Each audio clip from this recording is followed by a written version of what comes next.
You don't buy a mountain cabin expecting something insane to happen.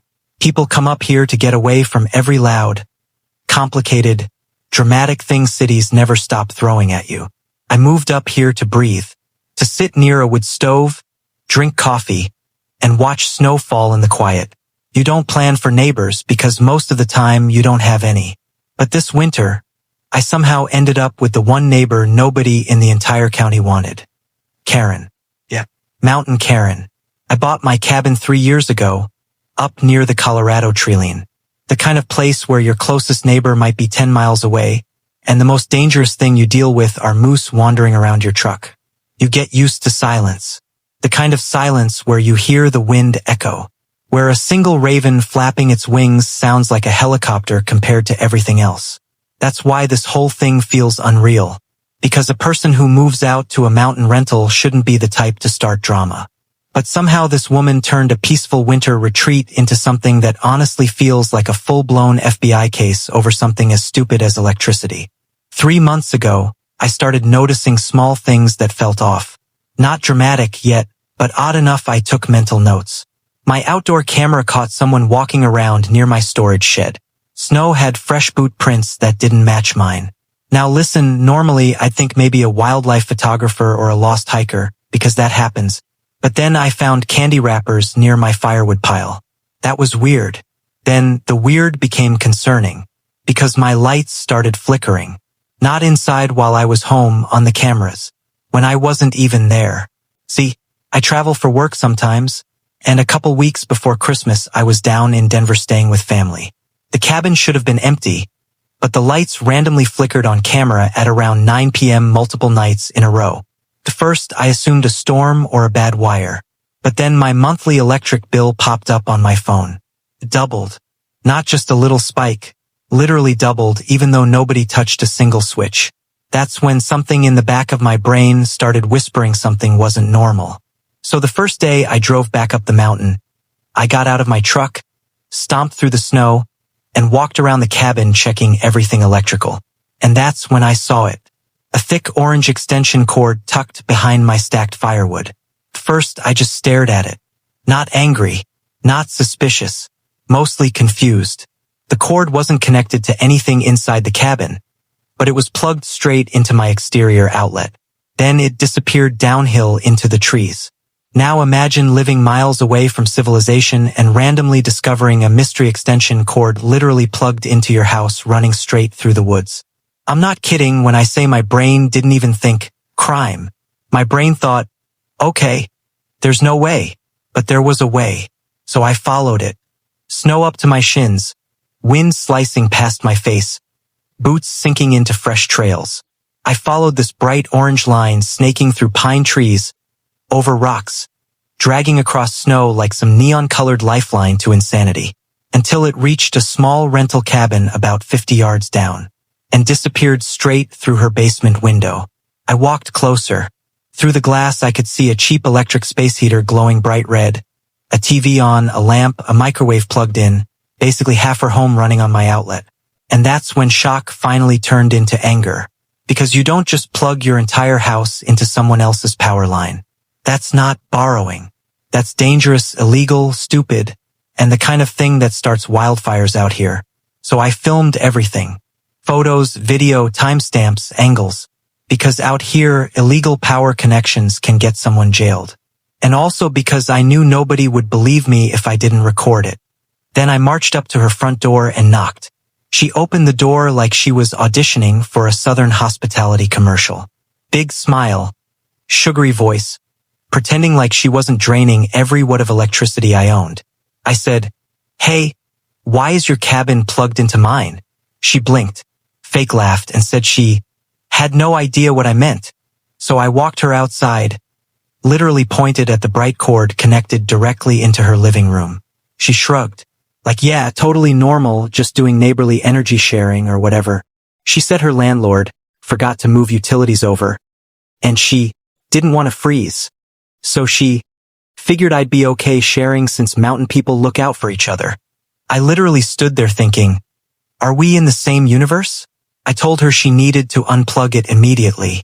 And she, this woman I'd met for 90 seconds, folded her arms and said I needed to talk to her landlord, then shut the door in my face. So I walked back, unplugged the cord myself, rolled it up neatly, and dropped it on her porch. 2 minutes later, she comes storming out screaming, claiming I damaged her property. Now she's threatening to call the sheriff. Then she starts yelling I put her life at risk because now she has no heat. And I swear, she actually yelled, I feel threatened, then pulled out her phone and dialed 911 like she was starring in her own personal police drama. The sheriff finally arrived 45 minutes later. Karen ran out crying dramatically, pointing at me like she just caught a bank robber.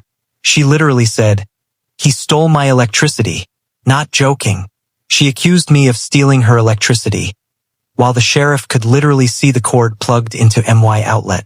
I calmly showed the photos, videos, timestamps. The sheriff looked at her and asked why she connected her home to mine without permission. She started yelling about discrimination, harassment, and then claimed her landlord told her, everyone shares power up here. The sheriff asked for his number. She refused to give it, said she didn't feel safe. Meanwhile, she's standing outside in slippers screaming at a deputy in 12-degree weather. Eventually, the deputy told her if he ever saw that cord again, she'd be cited. He drove away. She slammed her door, and I thought this ridiculous saga was over. It wasn't, because 2 days later, she got revenge the only way a Karen knows how. She cut power to my outdoor outlet, clean wire cut, and she left fresh boot prints in the snow leading directly back toward her cabin. And that's where everything exploded. 2 days after the sheriff warned her, I woke up to check my outside camera, and my security lights were dead. At first, I assumed the cold maybe knocked something loose. Happens up here sometimes. But when I went outside to check the outlet, it wasn't frozen. It was dead. Not receiving anything. That's when I decided to open the exterior electrical box. Wires were missing. Not broken. Not loose. Cut. Someone opened the panel and snipped wires connecting the outdoor outlet, which means someone intentionally sabotaged my electrical line. That turns this from petty annoyance into property damage and potential criminal charges. There were fresh boot prints in the snow. Smaller than mine, like someone tried to shorten their stride. But snow tells the truth. Tracks led from my breaker box back down the ridge toward her cabin. So this time I called the sheriff. When he arrived, I showed him the cut wires. He scanned the footprints and didn't even bother pretending to be unsure. He told me this was criminal mischief and tampering with utility equipment, both chargeable offenses. He took more photos, then hiked down toward her rental. 10 minutes later, I saw the deputy knock on her door. Karen answered, screaming through the doorway that I was stalking her. She claimed I was harassing her, damaging her property, causing emotional trauma, and that she was considering suing me for electricity abuse. Yes, electricity abuse. Those exact words. While she was yelling, every light inside her cabin suddenly shut off. Just dark. No glow. No space heater hum. No microwave beeping. Boom. Full blackout. Turns out, the actual utility company finally cut her entire service after confirming unauthorized usage and unpaid bills. The landlord hadn't paid deposits, and Karen refused to handle transfer fees. She thought she could live here without ever paying for power. So now she had no heat, no electricity, and no extension cord to steal from me anymore. And she lost her mind instantly. She ran outside screaming that she was gonna freeze to death, and someone needed to fix this immediately. The deputy calmly explained nobody could restore service until billing was resolved. Karen said she'd rather die than leave. The deputy actually said, I'd rather you didn't. I laughed so hard I had to cover my face. Eventually, the landlord showed up furious after getting emergency notices from utilities. He told Karen the rental agreement required she pay her own utilities. She screamed the landlord was violating her human rights. She demanded free electricity because nature doesn't charge for sunlight. Then she tried arguing that electricity comes from the sky, so it should be free. The landlord stared at her like he was watching someone attempt algebra underwater. Then he told her she was being evicted. Immediately, Karen refused. She locked herself inside and started yelling through the window that she was calling higher authorities. I'm pretty sure she meant Oprah.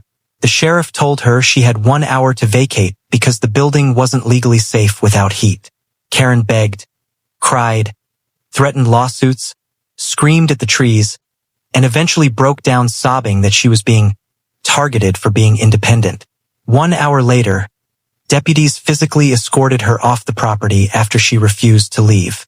She screamed the entire way down the hill that she was going straight to national media. She promised she'd expose the county for mountain corruption. She left the mountain wearing 3 coats as if that would scare everyone. Nobody ever heard from her again. The landlord personally apologized to every neighbor. Utilities fixed my wiring. The sheriff actually thanked me for reporting everything, saying illegal cords start wildfires all the time.